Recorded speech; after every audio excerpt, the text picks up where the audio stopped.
one of the funny things is that in South Africa we have a situation where a lot of economic thinking in the government and in the ruling party is a combination of, let's say, very untidy populist leftism, but also extreme conservatism.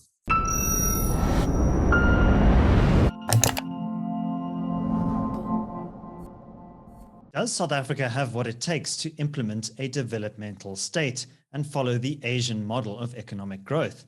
I posed this question to Terence Corrigan of the IRR in a recent episode of my podcast, Solutions with David Ansara. What follows is a short extract from our longer conversation. You can watch the full interview with Terence Corrigan. That's linked in the description below. Enjoy. I think the key takeaway for me was that political choices matter. Yes. And there are obviously these major economic forces that play this determining role, but ultimately your political and policy decisions are what really determine the difference between success and failure. Could you elaborate on that? It's very important, I think, for any policymaker to accept that there are trade-offs in policy. The the Communist Party didn't get to continue running a centrally planned economy and have high rates of growth. You had to choose. Similarly, you can choose to have an efficient civil service, or you can choose to use it as a patronage tool. You can't have both. You have to choose. Now, why I think that choices are so important here is precisely because of the role, particularly in Vietnam, that ideology did play in the sort of creation of the People's Democratic Republic of Vietnam, at least amongst its political elite, and what that meant through the 60s and 70s, through the Vietnam War, or the 50s against the French. But they were willing to step away from it because it simply empirically was no longer working. When you have, as I say, 4-digit inflation, when you have cases of people buying rice, government subsidized rice to feed to pigs because pig feed is too expensive. You've created a system that is neither going to alleviate poverty nor drive your development. So you need to decide what is more important. Sometimes you have to be willing to accept pain.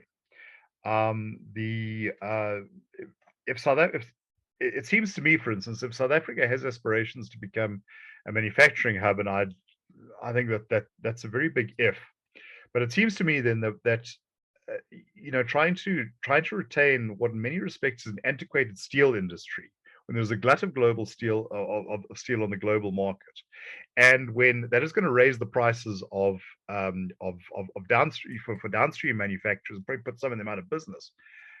In fact, I've been told that there are established manufacturers that are now going under because of this.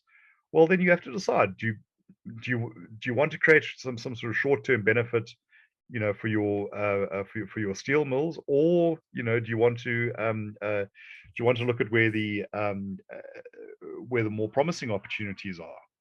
And I think one of the funny things is that in South Africa we have a situation where a lot of economic thinking in the government and in the ruling party is a combination of, let's say, very untidy populist leftism, but also extreme conservatism. You want to transform everything, according to a political diktat, but at the same time you want to sort of maintain everything in place and not let it be disrupted by status quo bias.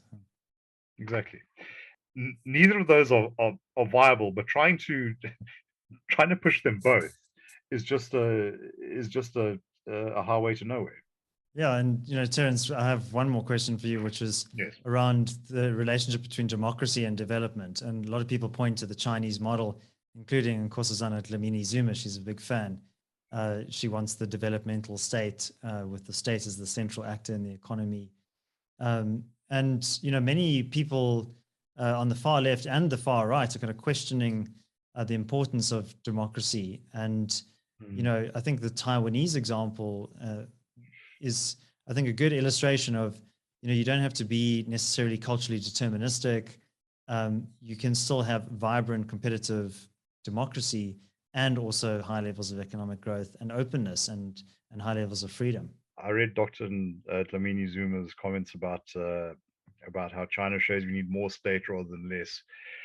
To be that, well, if the Chinese will lend us their civil service for a generation, maybe we can discuss it on that ground. But this is the state we have, and no, it's not capable of that. So it's a non-starter. Statistic economics and democracy can sort of coexist. If you understand democracy as political freedom and you understand a statist economics as a very sort of activist and interventionist state, there are questions about efficiencies and whatever, but the two are not. The two can go together. The Chinese showed that you can have a certain degree of economic liberalization with tight political control. The Vietnamese showing the same thing. But if you look what's happening in China at the moment, and I suspect you'll find something similar crawling in Vietnam in the next decade or so, they're starting to put the brakes on these because they don't want business to get sort of too big for its boots. The hope was always amongst reformists viewing China from the outside that the growth of a middle class and upward mobility would spur demands for democracy. The Chinese government, I think, has been very, very careful to see this as existential threat. And so, yes, get rich by all means, but, toe the line. Taiwan was a case where, and South Korea, where they sort of had the growth of their economies, and then began to democratize as essentially according to what was hoped for China. As the population became more educated, more articulate, sort of to demand, sort of to demand more say in its own governance. Now, I think maybe what you're getting in that question is, well, what does this mean for South Africa? I think first of all, once you've had democratic institutions and people sort of become attached to them, which I think we are, with all the flaws in our system and all the inability to get a proper handle on things like unemployment, it's very difficult to take it away. Someone once said, I think this holds true. South Africans don't like being oppressed. I think South Africa is also just a very disorderly society, so good luck trying to control it under whatever system. We don't pay TV licenses, we don't pay traffic fines. We are simply not going to be regimented like the Chinese or the Vietnamese or the Koreans. But no, I think that particularly for countries that are seeking to elevate themselves beyond that middle income trap, where you actually do need innovation, democracy is a positive benefit. If you look at the sort of top tier of economic performance in terms of per capita GDP, that's a democratic sweep. Except maybe one or two sort of oil sheikdoms. I'm not quite sure where they fit in, but those are rentier societies. The question, though, I think that for those of us committed to both markets and civic freedom, will we have the fortitude to continue making those arguments in the face of that authoritarian challenge? So I think one thing that perhaps that authoritarian challenge has been able to sell is that they can do it quickly. But I think that ultimately the end historical product is one that would be well advised to avoid. Thanks for watching. Let's hand over to you, our audience. Do you think that South Africa has a capable state and can follow the Asian growth model? Leave your thoughts down in the comments section below. Also, if you enjoyed this analysis, you might want to check out the full interview with Terence Corrigan. That's linked over here. You can also subscribe to my other channel. That's linked over here. My name is David Ansara. Until next time, take care.